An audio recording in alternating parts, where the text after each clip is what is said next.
Welcome to 20-minute full body flow with the focus on hamstring, that is opening at the back of your legs to have toned legs. Let's begin with Ardha Uttanasana, box pose next to the wall. If you're not next to the wall, you can use a chair and place your hands on the top bar of the chair. Come next to the wall and bring your hands to the waist level. Then walk back while having your hands, the whole of your palms onto the wall, and feet are hip width apart and your heels are roughly in line with your hips, or they can be slightly forward. Bring your torso parallel to the ground. Pay attention to your breath. Just be aware. Your face is parallel to the ground and your hips are moving towards the wall behind. So you're extending your trunk by moving the hips towards the wall behind. Allow your toes to lengthen at the front. Don't curl them, don't squeeze them, don't squeeze your feet. And observe how is your back. Are you arching your back like this? If so, just engage your abdomen, bring your navel slightly in towards the spine to remove that arch. You want to extend through the sides of the trunk by moving your trunk, your head towards the wall at the front, but you don't want to push your rib cage towards the ground. Slow and steady breath. Slowly walk forward. Stay here for a breath. Deep inhale and slow exhale. Let's get back into Ardha Uttanasana. Repeat. Your hands are roughly shoulder width. The fingers are pointing towards the ceiling.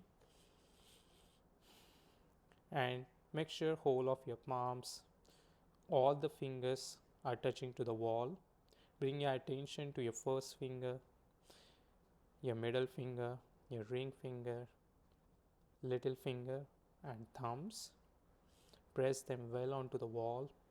Shoulders moving towards your hip direction, not coming up towards your ears. Relax your face, relax your jaw. Observe the sensations in your arms, in your back, in your shoulder blades, in your lower back and the hips. Slow inhale and slow exhale.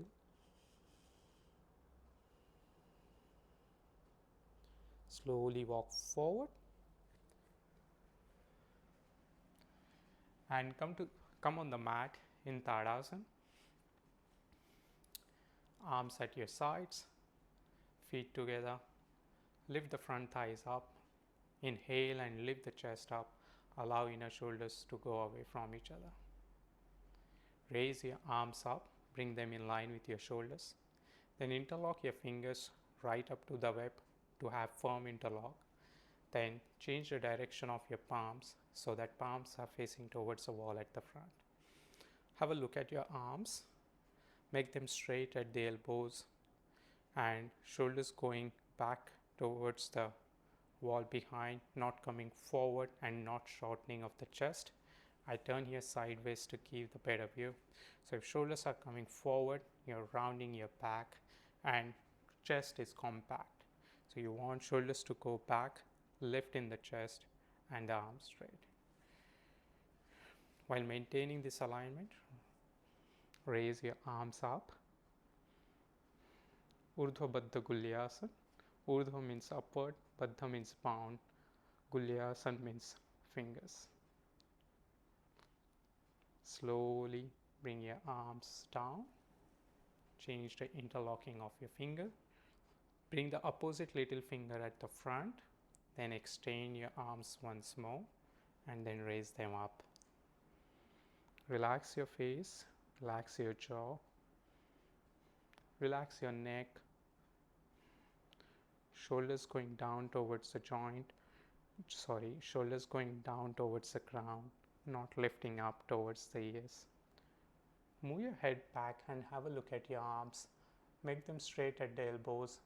Your palms are facing toward the ceiling, and both the sides of your hands, your thumb side and little finger side, is even to the ceiling. Bring your arms at your sides back to Tadasana.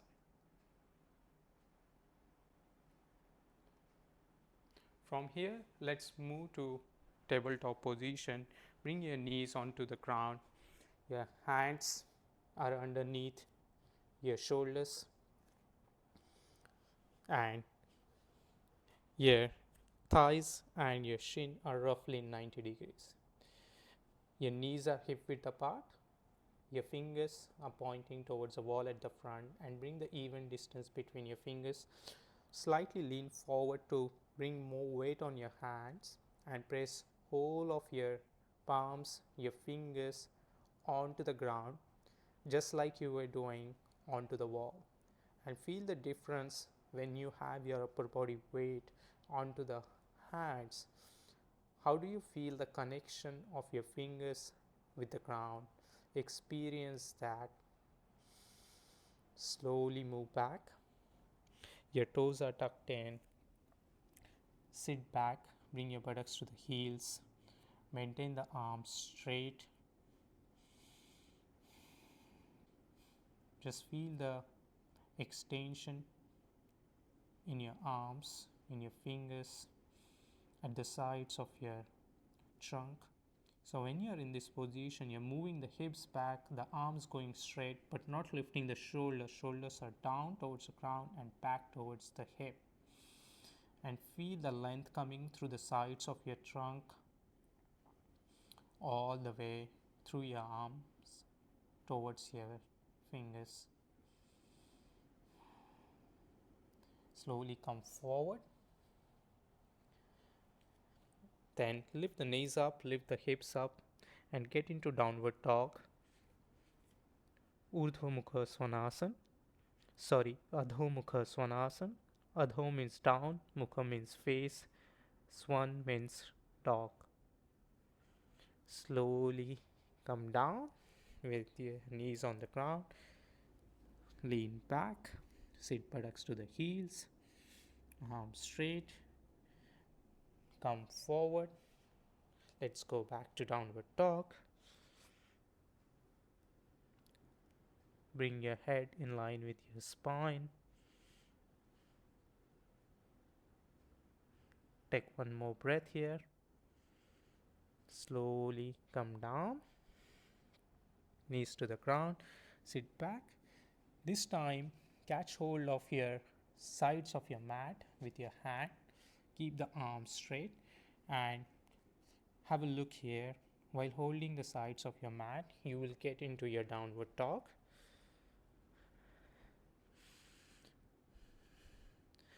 So come to the downward dog while holding the sides of your mat. You're still moving your shoulders towards your hips, not coming up towards your ears. Opening at the back of your legs in your hamstring. That's the intent of today's class. So moving the hips back towards the wall behind and opening the back of your knees to have the straight legs. Along with that, without increasing the intensity too much, slowly bring your heels towards the ground direction, but make sure you maintain the intensity to medium, somewhere between medium to max. Don't overdo it. Slowly bring your knees to the ground. The slow progression is the key in yoga, the practice, and over the time you start getting the opening areas of the body in your muscles, in your joints, but don't force it. Slow and steady breath. Take a deep inhale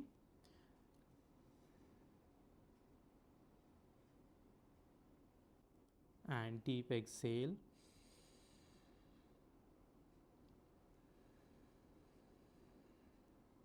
So when you take a deep inhale, feel that broadening and spreading sensation in your ribs, in your lungs, and also breathe in your back ribs and feel the sensation of expansion in your back ribs. Imagine your lungs are like balloons and you're feeling the air with deep inhalation in them.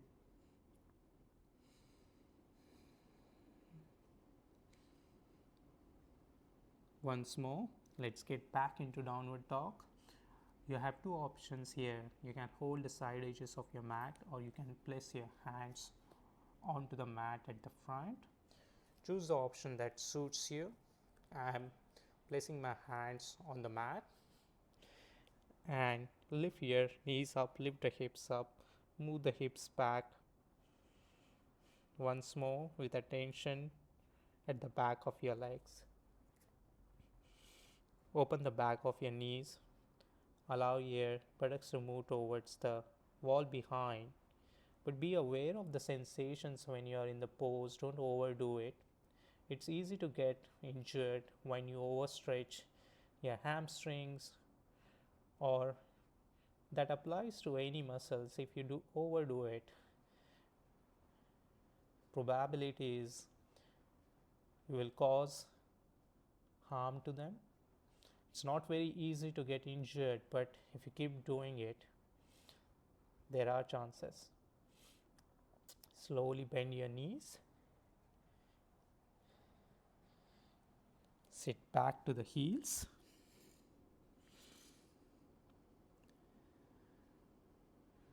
Slowly come forward. Take two blocks and lie on your back.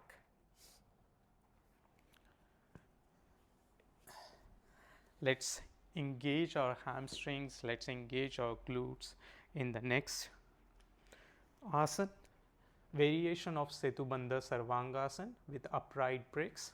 So just have a quick look here. I take two bricks and in this alignment, I place them underneath top of my hips, to be very precise, underneath my sacrum. So you have few options here. Either you can, if you have opening and lifting the hips from the ground, then you can slide them like this, or you can decrease the height by placing the sides, placing them on their sides, and then bring them underneath your hips like this. And last option is just put the flat brick like this, the flat brick underneath your hips. So choose the option that suits you. I'm placing them at the tallest position and then bring them underneath top of your hips, underneath your sacrum, and feel free to try few positions to see where you get the maximum support, and lift in the hips, arms at your sides. Bring attention to your feet and your knees. Your knees are not falling out to the sides or not coming towards the center. They are in line with your hips, and knees are in line with your ankle joints. Allow your toes to lengthen towards the wall at the front, and your fingers are going towards the heel direction. Breathe. Tuck your shoulders in. That allows you to lift the chest more up towards the ceiling. Also gives more opening at the chest. Slow and steady breath. Now when you are in this position, see if you can engage your hamstrings and glutes and then release them. Few more times. Engage your hamstrings and glutes and release them. So when I say engage, you are sort of squeezing your hamstrings and glutes closer to your hips, and then you let them go. So let's try few times. Engage your hamstrings and glutes and let them go. Feel the sensations when you bring them closer to the hips and when you let them go. How it feels in your back and your hip region. Just pay attention to that. Relax your face, relax your jaw. Pay attention to the breath. Don't change your breath, but be aware where you feel the breath. Last time, engage your hamstrings, your glutes, and release them. Slowly move your blocks aside. And this time, without the support of the blocks, raise your hips up. Press your feet onto the ground. Lift the hips higher. Buttocks going towards the heel direction, not coming towards the head direction. You're not tilting the pelvis like this, arching the lower back and buttocks going towards the head direction. Instead of that, the front strap of your bottom, bring it towards your chin. That means buttocks are going towards your heels. Press your feet strongly onto the ground. And the same engagement that you were just doing earlier in terms at your hamstrings and glutes, bring the same engagement here. Don't squeeze them too hard, but you want them engaged to lift the hips higher. Pressing your feet well onto the ground. Breathe. Don't hold the breath. Tuck your shoulders in. Make this a last breath. Untuck your shoulders and slowly bring your hips onto the ground. Straighten your legs. Wiggle your legs side by side. Let any tension go in your legs, in your glutes, at your back. Turn to your side and grab a belt. So if you don't have a belt, anything that can function as a belt will do. For example, stroll or some kind of stretchy belt. If you have at home, that will do as well. So we are practicing Supta Padangushthasana 1. Supta means lying, Padangushthasana means pad means leg and Angushta means toe. So hand to, in lying position, your hand to your big toe. So we are doing the variation here. Take a belt and wrap it around your foot where heel meets the arch and lengthen the leg. So I show it once more. So you bend your leg, then wrap a belt around heel meets the arch here, then straighten the legs, straighten the leg, and have a look at my shoulders. I'm not lifting them up towards the ears. You don't want your shoulders to go down towards the ground. That lift in the chest and that opening you had at the start of the class in Tadasana, you want to bring the same opening in your chest, the inner shoulders going away from each other, and I have bent my arms at the elbows to maintain the tension on the belt, to maintain the legs straight. But once again, when you are getting the opening at the back of your legs, back of your knee, you don't want to overdo it.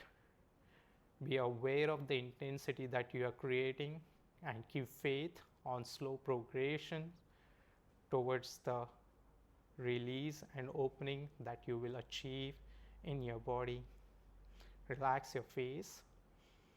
Take a deep breath. Allow your lungs to expand.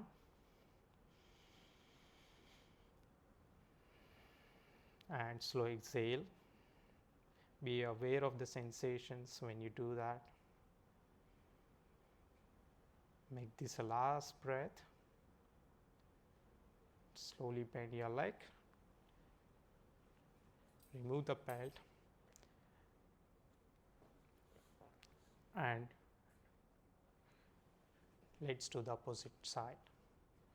So wrap a belt around heel meets the arch. When you are straightening the leg, pay attention to the leg which is straight on the ground.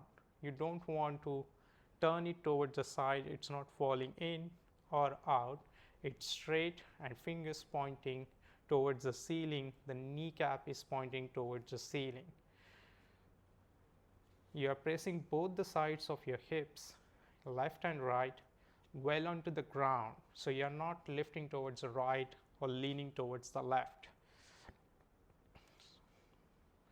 Be aware of your hip placement of both the hips, of your straight leg which is on the ground, and the opening that you are creating in the leg which is up.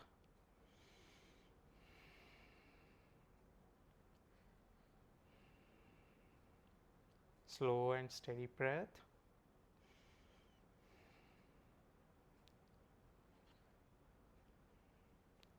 So if you have more range available, you can gently bring the leg more towards your head direction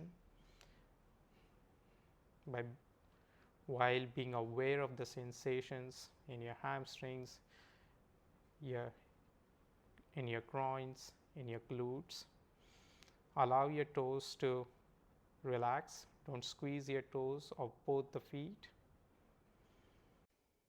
Bend your leg and gently bring it down onto the ground. Remove a belt. Arms at your sides.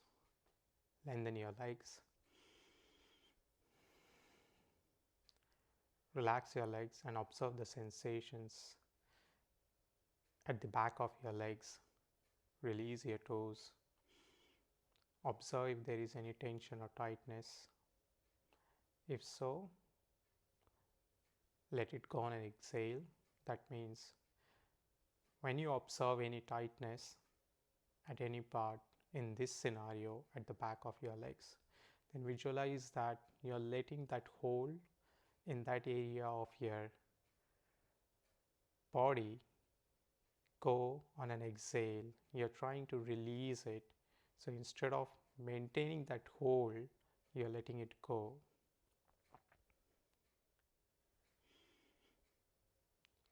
Slowly bend your right leg and bring it to the chest.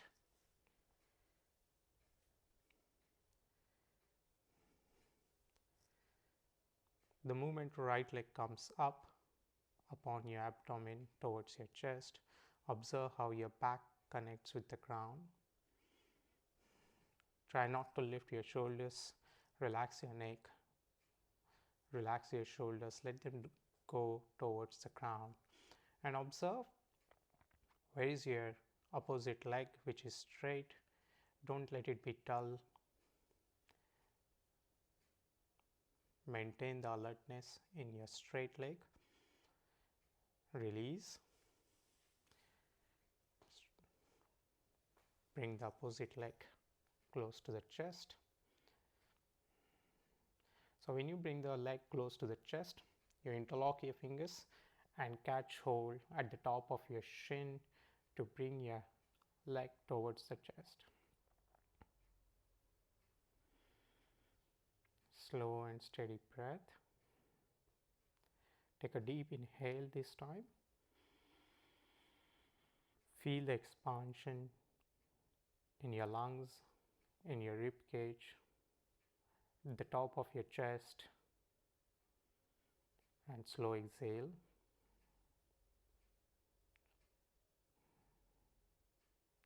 Straighten the leg.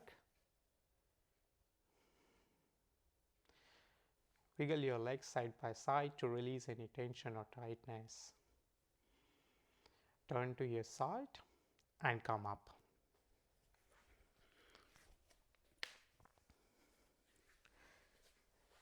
Sit in cross-leg position, take some height to sit, maybe a block, and place it underneath your buttocks. Having some height underneath allows you to sit upright. So just experiment with that, see how it feels.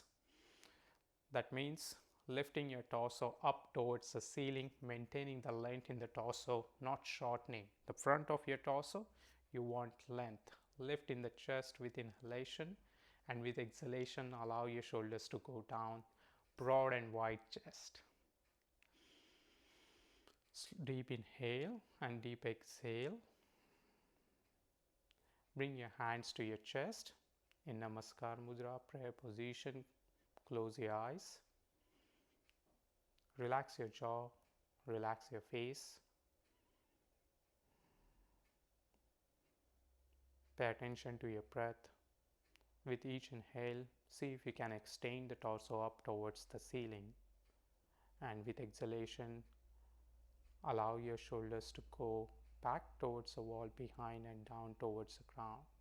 But maintain the intensity of this movement to medium. You are not doing the intense stretch at this position or at this point in time.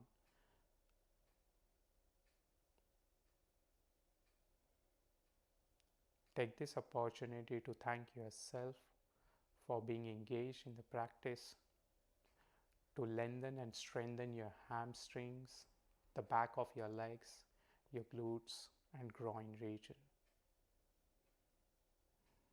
Celebrate this small win of your day with gentle smile on your face, and appreciate yourself for keeping faith towards a slow progression and believing in magic of breathing and being aware of sensations in your body.